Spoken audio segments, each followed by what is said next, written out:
లూకా సువార్త 2వ అధ్యాయం 15వ వచనం. ఆ దూతలు తమ యొద్ద నుండి పరలోకమునకు వెళ్ళిన తరువాత ఆ గొర్రెల కాపరులు జరిగిన ఈ కార్యమును ప్రభువు మనకు తెలియజేయించి ఉన్నాడు. మనం బెత్లెహేము వరకు వెళ్ళి చూతము రండని ఒకనితోనొకడు చెప్పుకొని. ఈ వాక్య భాగములో మనము చూడగలిగినట్లయితే అలా చెప్పుకున్నటువంటి వీరు త్వరగా వెళ్ళి మరియను యోసేపును తొట్టిలో పండుకొని ఉన్న శిశువును చూచిరి అని మనకిక్కడ రాయబడి ఉంది. పరలోకములో నుండి ప్రధాన దూత రావడం, ఆ దూతతో పాటు సర్వ సైన్యముతో కూడిన దూత పరివారము రావడం.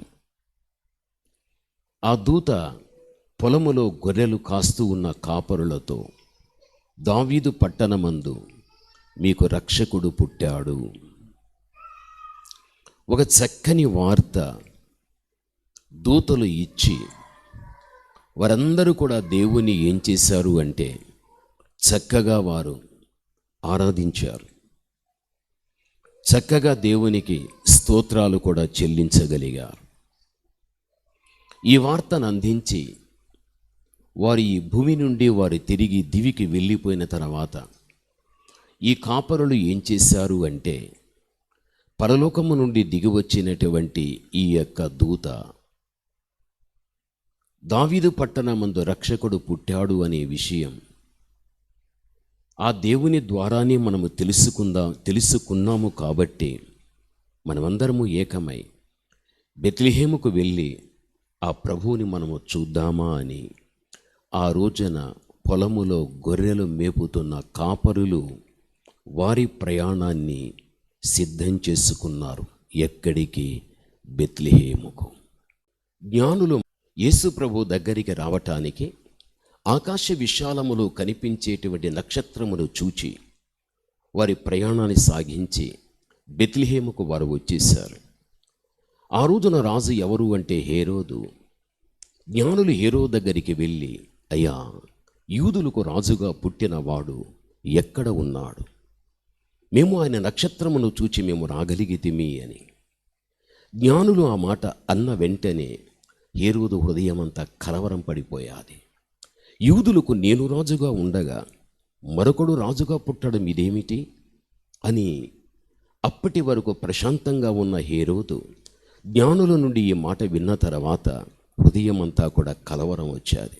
నేనే కదా రాజు, ఇంకా మరొకరు పుట్టడం ఏమిటి అని జ్ఞానులతో చాలా కపటముగా యుక్తిగా ఏం మాట్లాడగలిగాడు అంటే, యూదులకు రాజుగా పుట్టినవాడు ఎక్కడున్నాడో మీరు వెతుకుతూ ఉన్నారు కాబట్టి మీరు ఏ నక్షత్రమును చూచి ప్రయాణం చేస్తున్నారో అదేవిధంగా మీరు కనుగొన్న తర్వాత ఆయన్ని చక్కగా మీరు ఆరాధించండి అని, ఎక్కడ ఉన్నాడో కబురు నాకు పెట్టండి, నేను మీలాగా వెళ్ళి ఆయన ఆరాధించగలుగుతానని హేరోదు ఆ మాట చెప్పాడు.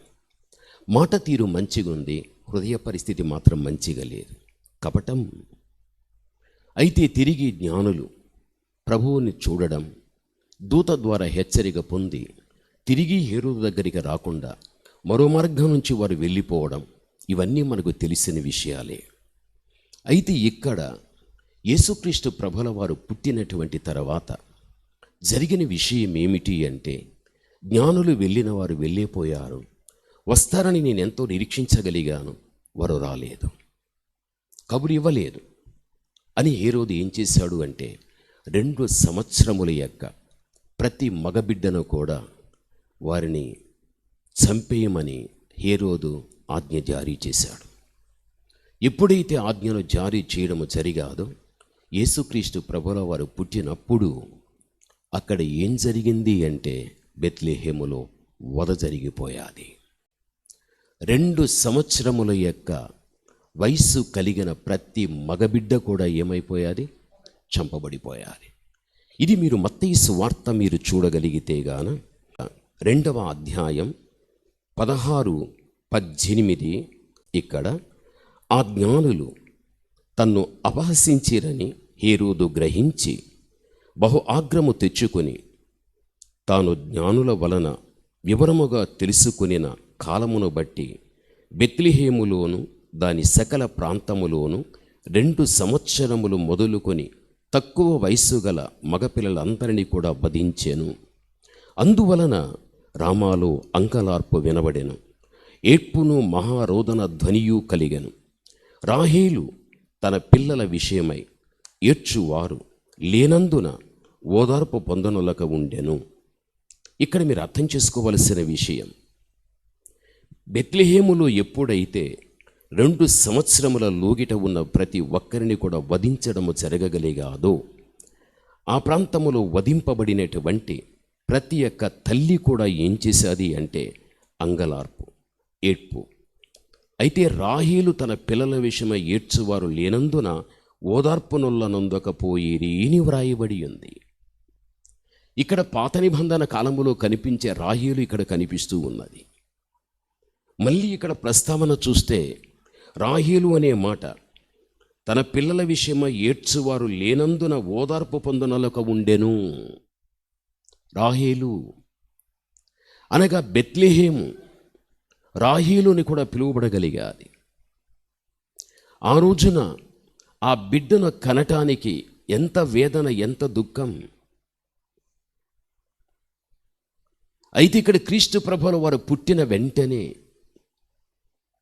ఎంతమంది తల్లులు తమ యొక్క పిల్లలంతా హేరోదు చేతిలో చంపబడిపోయిన తర్వాత రాహేలు అని చెప్పబడేటువంటి అనేక మంది తల్లులు కూడా తమ బిడ్డను చంపబడిపోయారని, వారు ఏడ్చేటప్పుడు దుఃఖపడేటప్పుడు ఓదార్చేటువంటి వారు ఎవరూ లేకపోయిరి అని ఇక్కడ వాక్యంలో మనం చూస్తూ ఉంటున్నాం. అయితే ఆదికాండములో ఉన్నది, మత్తయి సువార్తలో ఉన్నటువంటిది మనము చూడగలిగినట్లయితే ఇర్మియా ద్వారా దేవుడు ఒక ప్రవచనాన్ని ప్రవచించగలిగాడు. అదే మీరు చూడగలిగితే గాన 31వ అధ్యాయం 15వ వచనాన్ని చూడగలిగితే, యెహోవా ఈలాగు సెలవిచ్చుచున్నాడు, ఆలకించుడి, రామాలో అంగలార్పును మహారుదన ధ్వనియు వినబడుచున్నవి. రాహేలు తన పిల్లలను గూర్చి ఏడ్చుచూ ఉన్నది. ఆమె పిల్లలు లేకపోయినందున ఆమె వారిని గూర్చి ఓదార్పునొల్లక ఉంటున్నది. ఇది ప్రాఫెసీ, ఇది ప్రవచనం.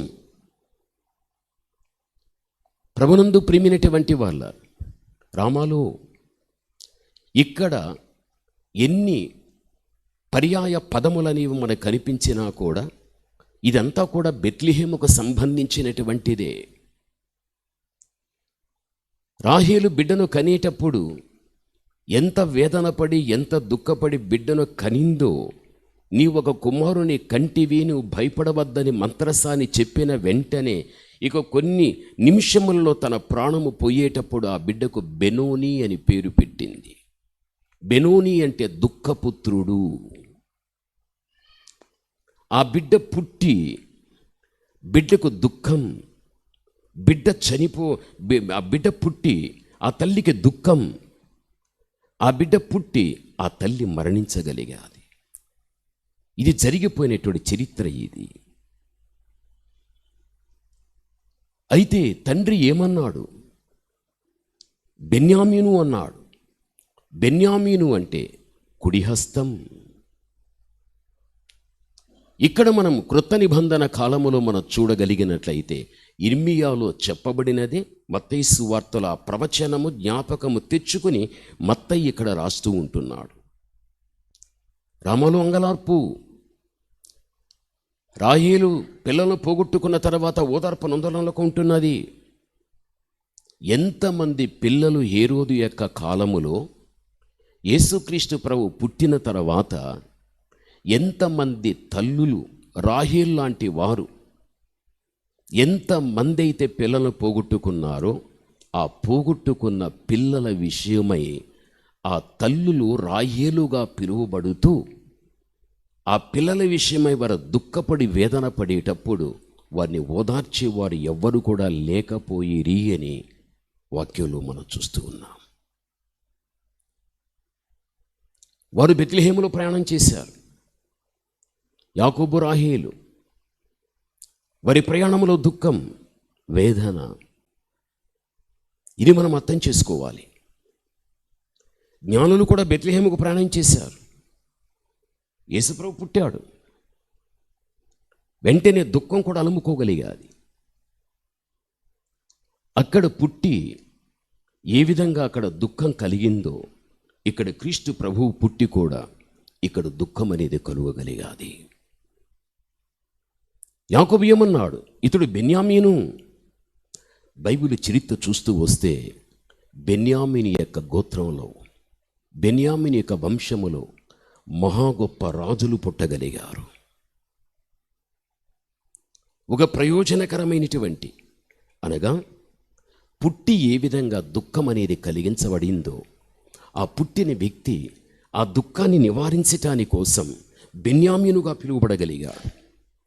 అనగా తన వంశములో, ఆ గోత్రములో మహా గొప్ప రాజులు పుట్టగలిగారు. ఆ దుఃఖం మాన్పివేయబడటానికి చరిత్ర మనం చదువుకుంటే ఆ విధంగానే మనకు వస్తుంది. యేసుక్రీస్తు ప్రభువు కూడా పుట్టినప్పుడు, వధ జరిగిన తర్వాత తల్లులందరూ కూడా రాహేలు వలె దుఃఖపడ్డారు. ఓదార్పు నొందేవారు ఎవరు లేరు. ఆ తల్లి అయితే ప్రాణం పోగొట్టుకున్నది. తమ పిల్లలు పోగొట్టుకున్న తర్వాత తమ ప్రాణం ఉండి కూడా పోయినట్టుగానే ఆ రోజు అంతగా ఎడవగలిగారు. రాహేలుకు పోల్చబడినటువంటి పిల్లలను పోగొట్టుకున్న తల్లులు.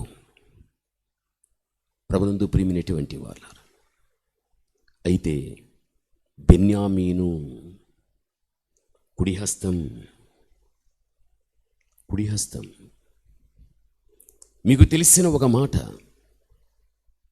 యేసుక్రీస్తు జన్మించాడు, మరణించాడు, సమాధి చేయబడ్డాడు, పునరుత్థానుడయ్యాడు, 40 దినాలు భూమి మీద ఉన్నాడు. అంతే. ఆయన ఆరోహణమై ఎక్కడికి వెళ్ళాడు? తండ్రి యొక్క కుడి పార్శ్వము. బెన్యామీను అంటే కుడి చేతి పుత్రుడు. మీకు అర్థం కావటానికి చెబుతాను, కుడి హస్తం. క్రీస్తు మరణించిన తర్వాత ఆయన మళ్ళీ పునరుత్థానుడై ఎక్కడికి వెళ్ళాడు? కుడి పార్శ్వము. బెన్యామీను అంటే కుడి హస్తం. యేసుక్రీస్తు ప్రభుల వారు కూడా పరలోకములో తండ్రి కుడి పార్శ్వమున,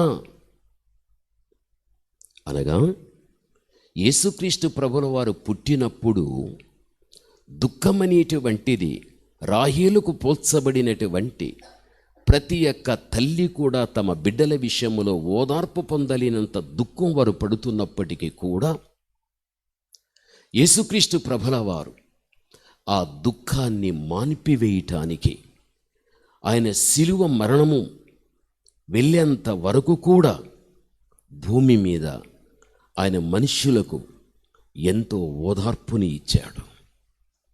వ్యాధితో బాధపడే వ్యక్తికి స్వస్థత ఇచ్చాడు. చనిపోయి ఏడుస్తున్న వ్యక్తులకు వారిని బ్రతకనిచ్చాడు. లేవలేక నిలవలేక నడవలేక ఉన్న వారికి, మానసికంగా కృంగిపోయిన వ్యక్తులకు బాగు చేసి తిరిగి దేవుడు వారికి ఎంతగానో సంతోషాన్ని కలిగించగలిగాడు. క్రీస్తు పుట్టి దుఃఖము కలిగిన ఆ దుఃఖాన్ని నివారించటానికి యేసుక్రీస్తు ప్రభుల వారు దుఃఖపడి అనేక మంది జీవితాల దగ్గరికి వెళ్ళి ఎంతో ఆయన సంతోషాన్ని కలిగించగలిగాడు. చరిత్రలో ఆమె ఎందుకు పెట్టింది బెనోని అని, దుఃఖపుత్రుడు అని. ఈ వ్యక్తి పెట్టి నాకు దుఃఖముని ఇచ్చి, ఈ వ్యక్తి పుట్టి నా ప్రాణము పోయేంత పరిస్థితి తెచ్చిపెట్టగలిగాడు. తండ్రి వెంటనే బెన్యామీను ఆ దుఃఖాన్ని పూర్తిగా నివారణ చేసి మరిచిపోయేటట్టుగా చేయటానికి బెన్యామీను గోత్రము నుండి మహా గొప్ప రాజులు పుట్టారు, మహాభక్తులు పుట్టగలిగారు. చరిత్ర మనము చూడగలిగితే యేసుక్రీస్తు ప్రభువు పుట్టిన తర్వాత కూడా పిల్లల వధ జరిగాది. రాహేలు వాళ్ళందరూ ఏడ్చారు, ఎవరు ఓదార్పు పొందలేదు. ఆ దుఃఖాన్ని నివారించటానికి, ఆ దుఃఖాన్ని సమాప్తం చేయటానికి యేసుక్రీస్తు కూడా బెన్యామీనుగా, ఆయన కుడి చేతి పుత్రుడుగా, దేవుని కుడి పార్శ్వమున కూర్చునేటువంటి దేవుడుగా ఆయన భూమి మీద వ్యవహరించిన వాడై, ఎవడు దుఃఖపడుతున్నాడు, ఎవడు కృంగిపోయాడు, ఎవడు పడిపోయాడు, ఎవడు నలిగిపోతున్నాడు, ఎవడే సమస్యలో ఉన్నాడో దాన్ని బట్టి వారికి ఎంత వేదన, ఎంత దుఃఖం, క్రీస్తు ద్వారా అవన్నీ కూడా నివారణ అవుతూ మానవ జీవితానికి మళ్ళీ దేవుడు తిరిగి దుఃఖానికి సమాప్తం చేసి ఒక సంతోషకరమైనటువంటి విధానం దేవుడు భూమి మీద మనుషులకు కలిగించగలిగాడు. అంతేకాదు, ఆయన పరలోకానికి వెళ్ళిపోయి తండ్రి కుడిపార్శ్వమున కూర్చుండి అక్కడ ఏం చేస్తున్నాడు అంటే మన విషయమైన విజ్ఞాపన చేస్తూ ఉంటున్నాడు. క్రీస్తు యొక్క విజ్ఞాపన మనకు దొరుకుతుంది కాబట్టే మనం ఈ భూమి మీద ఆయనకి ఇష్టం లేనటువంటి జీవితం మనం ఎంత జీవించినా ఆయన విజ్ఞాపన ద్వారా మనకు క్షమాపణ దొరుకుతున్నది కాబట్టే మనం చేసే పాపాన్ని బట్టి మనకు సంభవించవలసిన ఆ దుఃఖాన్ని పూర్తిగా నివారణ చేయటానికి దేవుడే మన కోసం విజ్ఞాపన చేయుటను బట్టి పాప ఫలితముగా వచ్చే దుఃఖాన్ని మనం పొందకుండా దేవుడు మనకు ఒక ప్రశాంతతను దేవుడు ఇవ్వగలిగి ఉంటున్నాడు. అంటే ఆయన బెన్యామీను కాదా? కుడిపార్శ్వమున కూర్చున్నటువంటి దేవాతి దేవుని యొక్క కుడి హస్తం మనందరి మీద లేదా? అది కాపాడబడలేదా? ఆ చరిత్రకు దీనికి ఉన్న అవినాభావ సంబంధము ఇది. ప్రభునందు ప్రియమైనటువంటి వాళ్ళ, ఇప్పుడు మనం ఆత్మీయంగా మనం ఆలోచించగలిగితే మనమందరం కూడా బెత్లెహేముకు ప్రయాణం కావాలి. బెత్లెహేములో ఎవరున్నారు? యేసుక్రీస్తు ప్రభువారు పుట్టాడు. యేసుక్రీస్తు ప్రభువారు పుట్టినటువంటి ఆ బెత్లెహేముకు వెళ్ళాలి అంటే దాని అర్థం ఏంటి తెలుసా? ఏదో నువ్వు ఈ దేశాన్ని వదిలిపెట్టి ఆ పుట్టిన దేశానికి వెళ్ళాలని కాదు దాని అర్థం. బెత్లెహేము యొక్క ప్రయాణములో దుఃఖము ఉంది, సంతోషం ఉంది. ఇది నువ్వు అర్థం చేసుకోవాలి.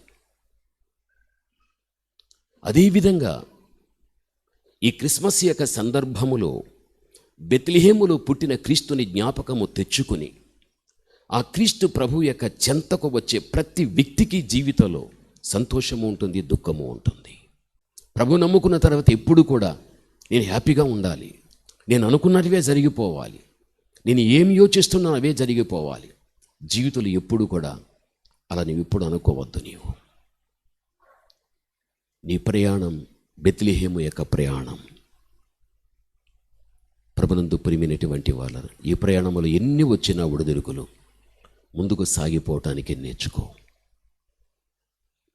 నాకు ఈ బాధ, నాకు ఈ కష్టం, నాకు ఈ దుఃఖం, నేను ఇంతగా నలిగిపోతున్నాను, ఇంత పోగొట్టుకోగలిగాను, ఆర్థిక ఇబ్బందులు, కుటుంబాన్ని పోషించుకోలేకపోతున్నా, బ్రతకటానికి వేరే ఆధారము లేదు, పిల్లలు చదువుకోవాలి, ఉండటానికి వసతి కావాలి, ధరించడానికి వస్త్రం కావాలి, వారి విద్యను అధికం చేయాలంటే డబ్బు కావాలి, చేతిలో చిల్లి కావాలేదు, నేనేం చేయాలి? ఇదే ఒక బాధ, ఇదే ఒక వేదన, ఇదే ఒక దుఃఖం. ఇలాంటివి అనేక రూపాలు, అనేక సమస్యలు వచ్చి కృంగిపోతూ ఉంటాం. అయినా అలాంటి బిడ్డలు మాత్రం దేవుని వదిలిపెట్టాడు. ఈరోజు ఆరోగ్యం లేకుండా, శరీరంలో బలము లేకుండా ఎంతమంది వ్యాధిగ్రస్తులే హాస్పిటల్లో పడి ఉన్నారు. వారికంటే నువ్వు మెరుగు కాదా?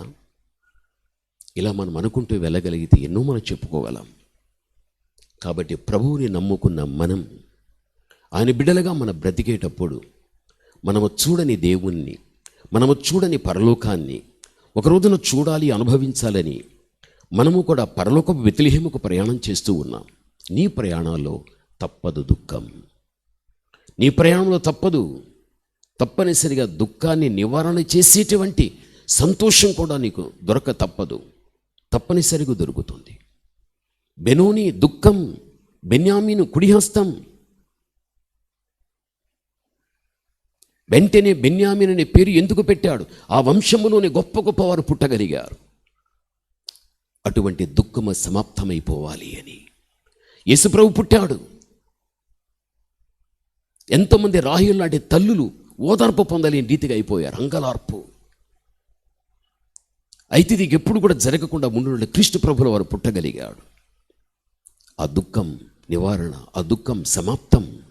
అందుకే ఆయన కుడిహస్తం, అందుకే ఆయన దక్షిణహస్తం. ఈరోజు కుడి పార్శ్వన పరమందు కూర్చొని ప్రార్థించడం.